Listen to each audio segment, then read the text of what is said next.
there, they knew goddamn well. They said, they'll come with something. You can bet on that. Here was a brand new Jeep to some of it was. They only had a few miles on it. We drove up there and they took us in. We were hungry. So they took us in and fed us. And we wanted back. And then we lay down and went to sleep. About noon, somebody come in and said, I want to show you. Well, the company commander was one of them. He said, I want to show you a nice Jeep. We went down there and looked. They'd painted the numbers. They changed everything over, knocked the numbers off, put C Company on them. We told him, he said, yeah, we don't mind getting it, but he said, we want to use it. He said, that ain't all. He said, when nighttime comes, I'll take my hardware off and I'll ride with you. He did, too. You went to town? Yeah, he'd go down. His off. So, anyway, that's, we just lend-leased her.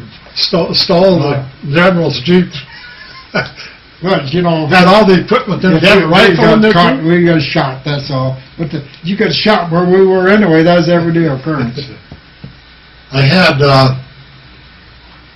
one night I was working the night shift in that hospital, and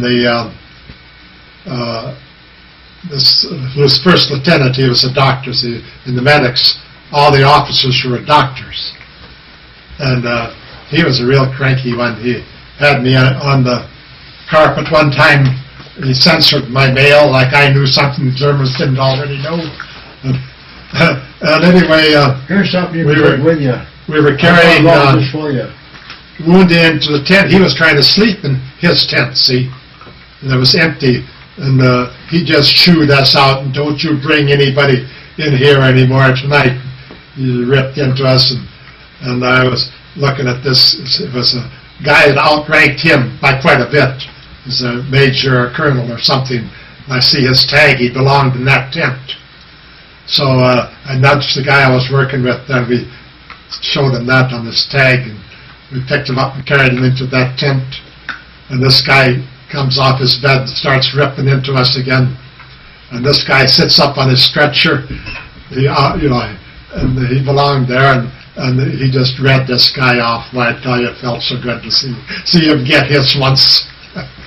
We went up to see that guy, me and Ken, another guy. He was a sergeant. But got to be quite a story. Anyway, once in a while you do get even with them. But when I got into this outfit, we joined them over in England, and they had trained back in the States, so they were all a unit, and then we come in, maybe 3-4 of us as replacements or to fill up their. So we were all outsiders as far as that outfit was, so we never really fit in there. And these three guys, or these two guys that I gave these pistols to, the three of us decided we'd get out of that outfit. And after the 101st went into Holland, they lost so many medics up there that they advertised for medics. So we three guys, we applied for a transfer, and that's how I got into the 101st Airborne. And then I went back to England for training, but you just saw the band of brothers there. That's Captain Sobel. He's the one that signed my certificate for. I showed you that down there, didn't I? He's the one that signed my parachute certificate. Training.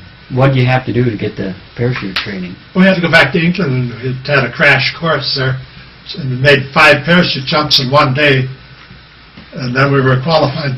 But it took just 2 weeks, and then we were paratroopers and went back. Next battle was Bastogne.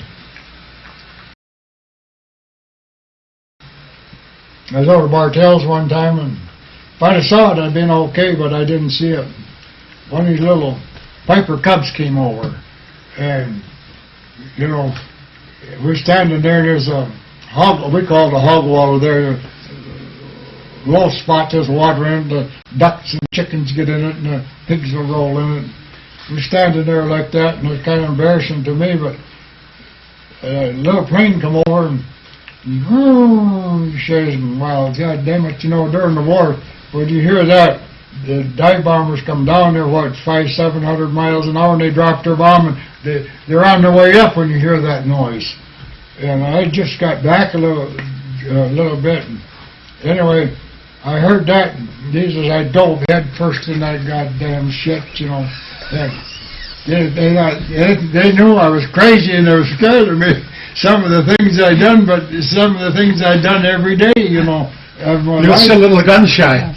38 months, you know, living under that gunfire while you do a lot of funny things. Then one time I was upstairs and I was out at night at the same place, and they was thinking about telling me to move out, but they didn't. And anyway, I was working in the rock quarry, and anyway, I was out at night and we had a few drinks, and when I come home at night, instead of taking off my clothes, I just leaned back like that and I tipped over on the bed and I went to sleep. I still had my clothes on.